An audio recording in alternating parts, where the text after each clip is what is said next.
அச்சமில்லை அச்சம் என்பதில்லையே. உச்சி மீது வானிடிந்து வீழுகின்ற போதிலும் அச்சமில்லை அச்சமில்லை அச்சம் என்பதில்லையே.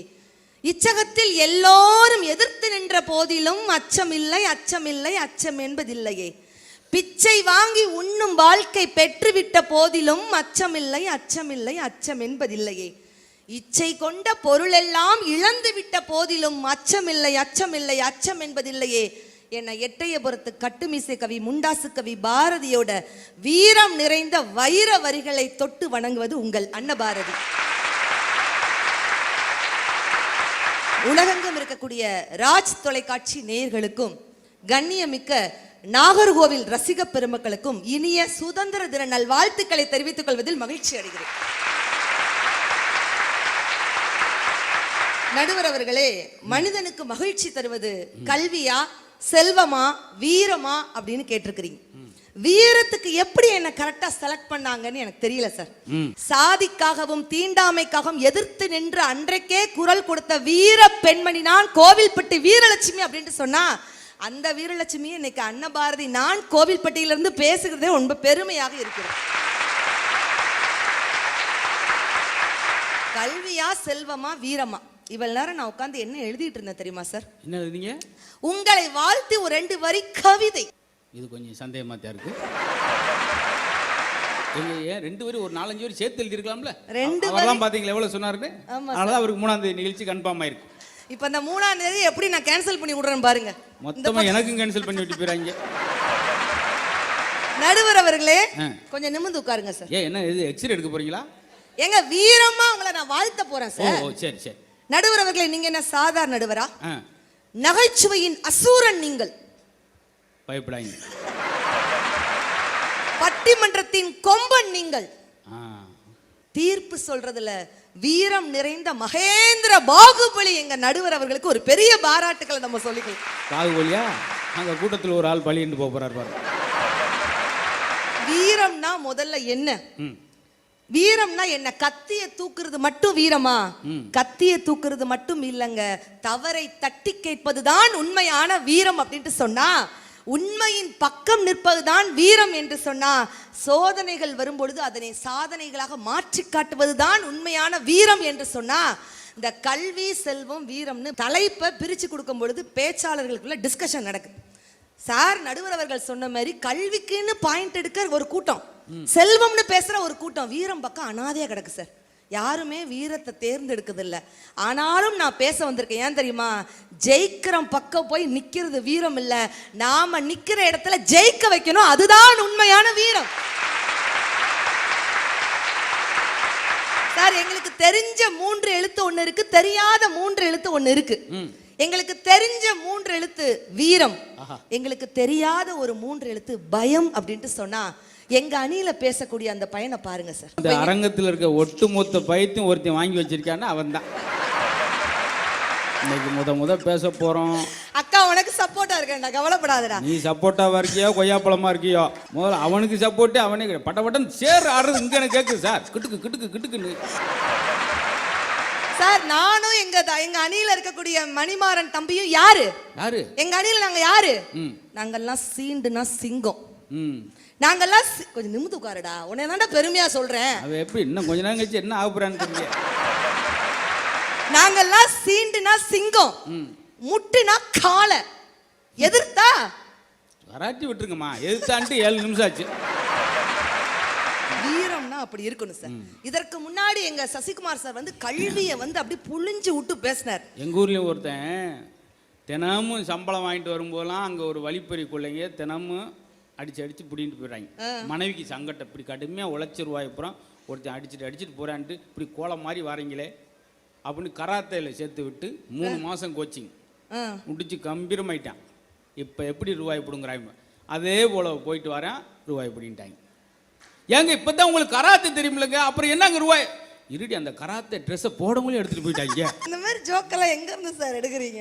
அதை தெரிஞ்சு நீ அடிச்சு நடுவர் ஆளுன்னு பாக்குறேன். ஆல்ரெடி ஆயிட்ட சார், நேத்து கூட வேதாரண்யத்துல நடுவரா பண்ணிட்டு தான் சார். ஆமா, ரொம்ப வேதனையோட வந்ததா கேள்விப்பட்டேன் சார். இதுக்கு முன்னாடி முன்னாடி சசிகுமார் சார் வந்து சொன்னார் கல்விக்கு நிறைய விஷயம். ஆனா கல்விக்கும் வீரத்துக்கும் நான் வித்தியாசம் சொல்றேங்க. கரெக்ட்னா கைத்தட்டல் கொடுங்க.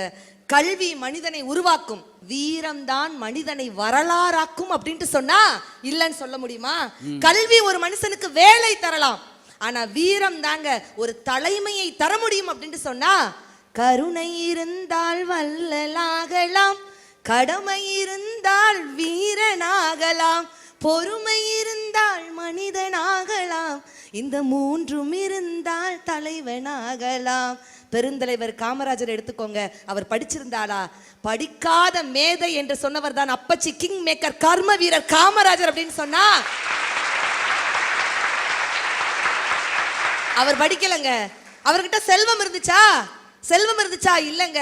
ஆனா நாட்டு மக்களுக்கு எப்படியாவது நல்லது செய்யுங்கிற நல்ல எண்ணமும் துணிச்சலும் வீரமும் இருந்தனாலதான் இன்னைக்கும் அவருடைய ஆட்சியை பொற்கால ஆட்சி அப்படின்ட்டு சொன்னோம். அப்படின்னு சொன்னா எங்க பணம் வச்சிருக்கவங்களாம் பணக்காரனா? எஸ்கியூஸ் மீ, செல்வம் இந்த செல்வம் தெரிஞ்சு கிடக்கு பாருங்க. பணம் வச்சிருக்கவனா பணக்காரனாங்க? எவன் படுத்த உடனே தூங்குறானோ அவன் தான் பணக்காரன், அவன் தான் கோடீஸ்வரன். சார், பணம் இருந்தா நீங்க பொருளை வாங்கிடலாம், ஆனா வீரம் இருந்தாதாங்க மக்களின் மனதை வெல்லலாம் அப்படின்ட்டு சொன்னா சார் எங்க தெரிஞ்ச ஒரு பேங்க் சார்.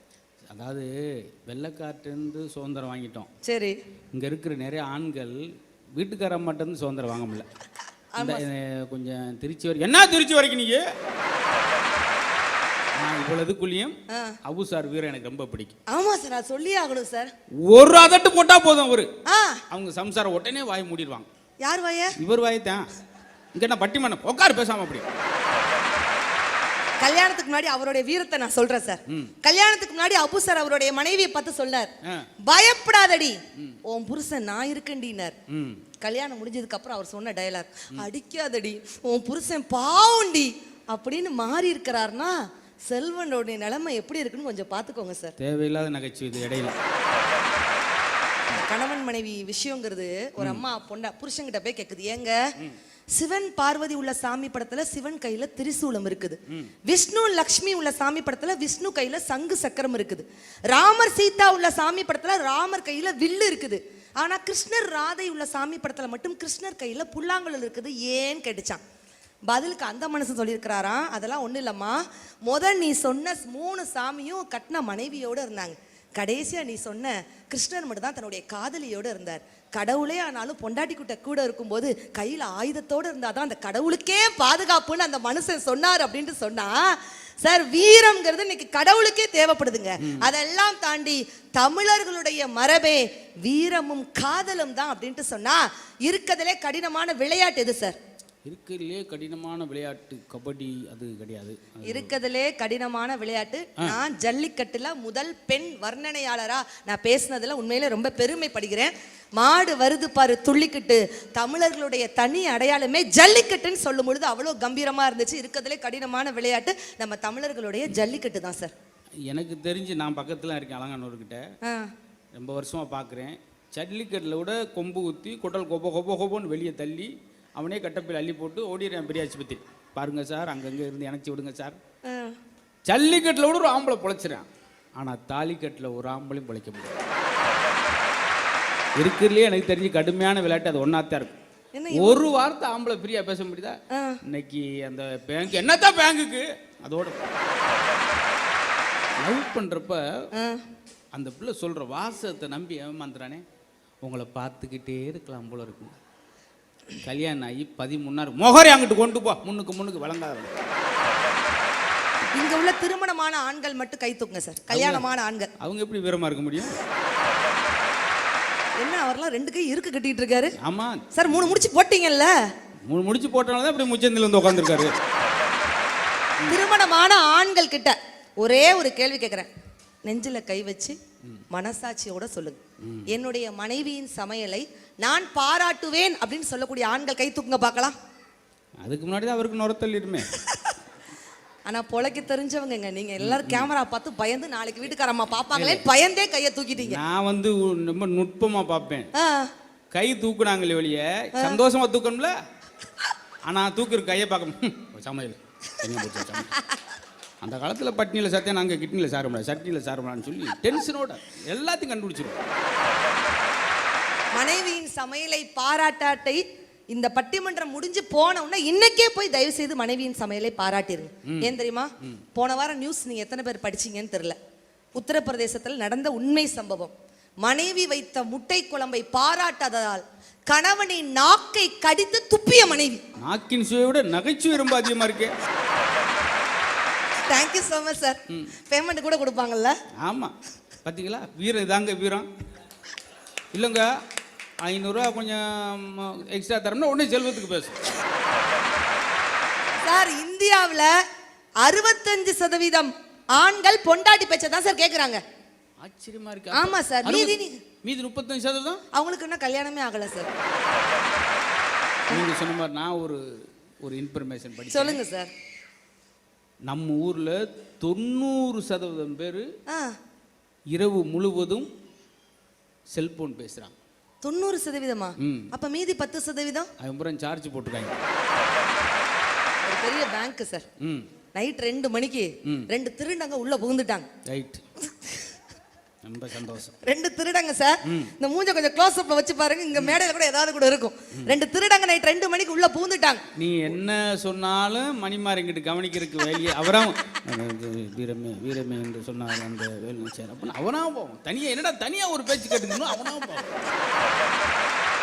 2 மணிக்கு திருடன் உள்ள புகுந்து இருக்கிறத ஊரா அடிச்சு எல்லாம் எடுத்துட்டு வந்துட்டான். வெளியில வந்த உடனே இன்னொருத்தர் சொல்றான், டேய் மச்சான், கஷ்டப்பட்டு திருடிட்டா, வேர்வை சிந்தி திருடி இருக்கோம், ஒரு ஓரமா உட்காந்து எவ்வளவு திருடி இருக்கோம்னு எண்ணிட்டு போயிருண்டா அப்படின்னா. பக்கத்துல உள்ளவன் சொன்னா, எதுக்குடா தேவையில்லாம எண்ணிட்டு, நாளைக்கு தான் ராஜ் தொலைக்காட்சி நியூஸ்ல போட்டுருவாங்களே இந்த பேங்க்கில் இத்தனை லட்சம் கொள்ளைன்னு, எதுக்கு தேவையில்லாம எண்ணிக்கிட்டு கிளம்பிருண்டா அப்படின்ட்டு கிளம்பிட்டான். அதே மாதிரி அடுத்த நாள் ஃபிளாஷ் நியூஸ்ல வருது, இந்த பேங்கில் 15 லட்சம் கொள்ளை. திருடுனவன் அரண்டுட்டான், டேய் மச்சான், நம்ம திருடுனது 10 லட்சம் தானே, அதனால் 15 லட்சம் போடுறாங்க. அதெல்லாம் ஒன்றும் இல்லடா, படிக்காத நாம திருடினது 10 லட்சம், படித்த பேங்க் மேனேஜர் திருடினது 5 லட்சம், ஆக மொத்தம் 15 லட்சம்டா அப்படின்னு சொன்னா, நான் என்ன சொல்றேங்க, நாட்டு நடப்பு இதுதான். இன்னைக்கு கல்வி கல்வி கல்வின்னு சொல்றீங்களே, இன்னைக்கு அத்தனை பேரும் கவர்மெண்ட் ஸ்கூல்ல பிரைவேட் ஸ்கூல்ல படிக்கக்கூடிய மாணவர்கள் நிலைமையை நீங்க யோசிச்சு பாருங்க. அவன் எப்படி படிக்கிறான்? ஒரு குழந்தை கண்ணீரோடு கவிதை சொல்லுது, அடிச்சு பிடிச்சு எழுப்புறாங்க, பல்ல விளக்க சொல்லி படுத்துறாங்க, ஆக்கின சோறு ஆறாம கூட வாயில வச்சு திணிக்கிறாங்க, உள்ள போடுற பனியன் வேற, டவுசருக்குள்ள ஜட்டி வேற, ஒண்ணுக்கு கூட போக தெரியாது எனக்கு, 9 துணி மேல எதுக்கு, காலுக்கு மேல உரைய மாட்டி பூட்ஸுக்குள்ள திணிக்கிறாங்க, வெப்ப சூடு தாங்காம தானே வியர்வை வந்தா சொரியற நானே, தீப்பெட்டி சைஸ்ல வகுப்பறை, அதுல 50 பேரை அடைக்கிறாங்க, அரை மணிக்கு ஒரு தரம் பாடம் நடத்தி 1000 சொல்லி கொடுக்குறாங்க. எத்தனை மணி நேரம் நான் உட்கார்ந்துருப்பேன்? எப்பத்தான் நானும் வீட்டுக்கு போவேன்? எல்கேஜி படிக்கிற எங்களை தானே இன்ஜினியர் ஆக்க துடிக்கிறாங்க, பென்சில் பிடிச்சு கை வலிக்குது, புத்தகம் சுமந்து மூளை பசகுது, போதும் விடுங்க அம்மா தாயே, புத்தகம் சுமக்க முதுகு பலன் இல்லை, பாட்டி மடியில படுத்து தூங்கணும், தாத்தா தோளுல ஊற சுத்தணும், மண்ணு வீடு தான் கட்டி பார்க்கணும், மலையில கப்பல் விட்டு பார்க்கணும் என்று ஏங்கக்கூடிய என் பிஞ்சு குழந்தைகளை நிலைத்து பாருங்கள். இதுதான் இன்றைக்குள்ள கல்வி நிலைமைனா ஒரு கைத்தட்டல் கொடுங்க பார்க்கலாம். அவங்க சொல்றது, விரல்களைத்தான் வேலை வாங்குகிறே தவிர மூளையை வேலை வாங்குவதில்லை. எழுதுறான் ஹோம்ஒர்க்காகும். நல்லா கோவந்து என் பையன்ட்ட 8 வயசு இருக்கும், 3வது படிக்கிறான். கோவத்தில் ஒரு நான் திட்டினேன், ஏய் நல்லா அவ்வளோ கஷ்டப்பட்டேன்டா, எங்கள் அப்பா கஷ்டப்பட்டு 4 கிலோமீட்டர் நடந்து போய் படித்தேன் பஸ்கள் அப்படின்னு ஒரு உச்சக்கட்டத்துக்கு போய், என் பேரை கட்ட நீலாம் ஒன்றுக்கு போயிடுவாடா அப்படின்னு, உங்கள் பேர் என்ன டாய்லெட்டா அப்படின்னா. பசங்க எப்படி இருக்காம பாருங்க. அதுதான் இன்னும் சொல்ல போனா, படிச்சுக்கிட்டு இருக்கேன் சார், உங்க அப்பா அடிக்கிறார் சப்பு சப்புன்னு, எடுத்து விட்டுக்காருங்க சங்கடம். என் மையெல்லாம் ஒரு நாள் கூட புத்தகத்தை எடுக்க மாட்டாரன்னு ஏங்குறேன் சார். படிக்கிறவனை ஏன் சார் அடிச்சுக்கிட்டு இருக்கீங்க சார்? இன்னைக்கு பரீட்சை நடக்குது சார், பரீட்சைக்கு கூட போகாம உட்காந்து படிச்சுக்கிட்டு இருக்கேன் சார். என்ன நீ ஏதாவது சொல்லிவிட்டு நான் எப்படி தாசா பண்ணி கொண்டு வர வேண்டியிருக்கு? அன்னைக்கெல்லாம் நல்லா படிச்சா நிறைய சம்பாதிக்கலாம், ஆனா இன்னைக்கு நிறைய சம்பாதிச்சாதான் பிள்ளைங்களை நல்லாவே படிக்க வைக்க முடிய காலகட்டத்தில் இருக்கிறோமே. நான் உண்மையிலே கேட்கிறேன் சார், நல்லா படித்தவர்கள் நல்லா இருக்கிறாங்களா, படிக்காதவர்கள் நல்லா இருக்கிறாங்களா? படித்தவர்கள் தான். நான் சொல்லட்டுமா, வாத்தியார் கிட்ட குட்டு வாங்கின பசங்களை விட வாத்தியார் கையாலே கொட்டு வாங்கின பசங்க தான் இன்னைக்கு வாழ்க்கையில சாதித்து கொண்டிருக்கிறார்கள் அப்படின்ட்டு சொன்னா, அதையும் நீங்க யோசிச்சு பார்க்கணுமா இல்லையா சார்? பெண் குழந்தை வீரத்தை பத்தி நீங்க சொன்னீங்க, ஒரு காலத்துல பெண் பேச்சாளர்கள்லாம் என்ன சொல்லுவாங்க தெரியுமா? பொம்பளை பிள்ளைய பொத்தி பொத்தி வளர்க்கணும், பொம்பளை பிள்ளைய பொத்தி பொத்தி வளர்க்கணும்னு சொல்லுவாங்க. ஆனா ஒரு பெண் பேச்சாளராக நான் மேடையில பதிவிடுறது என்ன தெரியுமாங்க? பெண் பிள்ளைகளை பொத்தி பொத்தி வளர்ப்பதை விட ஆண் பிள்ளைகளுக்கு கொஞ்சம் புத்தி சொல்லி வளருங்கள், என்னுடைய பெண் குழந்தைகள் பாதுகாப்பாக இருக்கும். அதை தாங்க நான் சொல்றேன். ஒரு காலத்துல சொல்லுவாங்க தெரியுமா? ஊராம் பிள்ளைய ஊட்டி வளர்த்தா ஓம் பிள்ளை தானா வளரும். ஆனா நான் சொல்றேன், ஆண் பிள்ளைகளை ஒழுக்கமாக வளர்த்தால் என் பெண் குழந்தைகள் பாதுகாப்பாக வளரும் அப்படின்னு தாங்க நான் சொல்லிக்கிட்டு இருக்கிறேன். இன்னைக்கு பண கஷ்டம், மன கஷ்டம், வேலை கிடைக்கலங்கிற கஷ்டம், சூசைட், காதல் தோல்வி, இதெல்லாம் வீரம் இல்லாம நிறைய இளைஞர்கள் அன்னைக்கெல்லாம் சுதந்திரத்துக்காக உயிரை தியாகம் பண்ண இளைஞர்கள். ஆனா இன்னைக்கு வெறும் காதல் தோல்வி, பண கஷ்டம், மன கஷ்டம், சூசைட் பண்றீங்க. ஆனா இளைஞர்களே, நான் ஒரு அக்காவா சொல்றேன், ஒன் சைடா லவ் பண்ணுங்க, டூ சைடா லவ் பண்ணுங்க. ஆனா சூசைட் லவ் மட்டும் தயவு செய்து பண்ணாதீங்கன்னு ஒரு அன்பான ஒரு வேண்டுகோளா வச்சுக்கிட்டேன். அதனாலதான் அரசாங்கம் ஒவ்வொரு செப்டம்பர் 10 உலக தற்கொலை முயற்சி தடுப்பு தினமா அறிவிச்சிருக்கிறாங்க, ஒரு விழிப்புணர்வு தினமா அப்படின்ட்டு சொன்னா யோசிச்சு பாருங்க நடுவர் அவர்களே. வேலுநாச்சியார் எடுத்துக்கோங்க, குயிலியாக எடுத்துக்கோங்க. சிந்து சமவெளி நாகரிகத்துல மொஹஞ்சதாரோவில் கண்டுபிடிக்கப்பட்ட ஒரு முத்திரையும், கரூர் மாவட்டத்துல சமீபத்துல மையாநாயக்கன் பட்டியில் இருக்கக்கூடிய ஒரு நடுக்கல்லும் வியக்கத்தக்க ஒரு ஒற்றுமையை கொண்டு இருந்துச்சு. என்ன தெரியுமா? ஒரு வீரன் 2 புலிகளோடு போரிட்டு இருக்கக்கூடிய ஒரு அருமையான காட்சி. 2 முத்திரையிலையும் ஒரே மாதிரி இருந்துச்சு அப்படின்னு சொன்னா இது யாரை மெய்ப்பிக்கு தெரியுமா? புறநானூற்று போன்ற சங்க இலக்கியங்களில் புலிக்குத்திப்பட்டானோட வீரத்தை மெய்ப்பிக்கிறது அப்படின்னு சொன்னா, நீங்க பாஞ்சாலங்குறிச்சி வீரபாண்டிய கட்டபொம்மனை சொன்னீங்க. வீரபாண்டிய கட்டபொம்மன் கூட தூக்கிலிடும் போது என்ன சொன்னார் தெரியுமா? ச்சே, நான் இப்படி தூக்கு போட்டு சாகிறதுக்கு பதிலா என்னுடைய பாஞ்சாலங்குறிச்சி மண்ணுக்காக போரிட்டு செத்திருந்தா நான் நல்லா இருந்திருப்பனே அப்படின்னு சொல்லிட்டு அந்த தூக்கு கயிறை கூட்ட முத்தமிட்டு இறந்தானே. அப்படிப்பட்ட வீர தலைவர்கள் வாழ்ந்த மண்ணு இதுங்க. நீங்க என்னதான் கல்வி, செல்வம் அப்படின்ட்டு பேசினாலும் பணம் பணம் பணம் பணம் சொல்லிடப்படாங்க. வாழ்க்கையில் பணத்தை தொலைத்தவர்களை விட பணத்துக்காக வாழ்க்கையை தொலைத்தவர்கள் தான் அதிகம் அப்படின்ட்டு சொன்னா, எந்த வகையில் பார்த்தாலும் புத்தகம் அமைதியா இருக்கும், ஆனா படிச்சவன் ஆட்டம் போடுவான். பணம் அமைதியா இருக்கும், ஆனா பணத்தை வச்சிருக்கவன் ஆட்டம் போடுவான். ஆனா வீரம் தான் கடைசி வரைக்கும் நிலைச்சு நிற்கும் என்று சொல்லி, படித்தவன் கருத்தெல்லாம் சபை ஏறுமா, பொருள் படைத்தவன் கருத்தானால் சபை மீறுமா, படைத்தவன் யாராயினும் பலம் படைத்திருந்தால் அவனுக்கு இணையாகுமா, கல்வியா செல்வமா, வீரமா, அன்னையா, தந்தையா, தெய்வமா, ஒன்றில்லாமல் மற்றொன்று உருவாகுமா, அதில் நீ என்றும் நான் என்றும் பிரிவாகுமா, கல்வியா, செல்வமா, வீரமா. ஏதோ ஆர்கெஸ்ட்ரா நினைச்சிராங்க. நடுவருக்கு ஒன்றும் தெரியாம உட்காந்துருக்க நீங்க நினைக்க கூடாதுக்காக திடீர்னு நான் பாடல்லையும் பூந்து வருவேன். விழுவதெல்லாம் எழுவதற்கே தவிர அழுவதற்கல்ல என்று சொல்லி வீரத்திற்கே நீங்கள் நல்லதொரு தீர்ப்பு தருவீர்கள் என்ற நம்பிக்கையோடு விடைபெறுகிறேன். நன்றி, வணக்கம் ரசிக பெருமக்களே.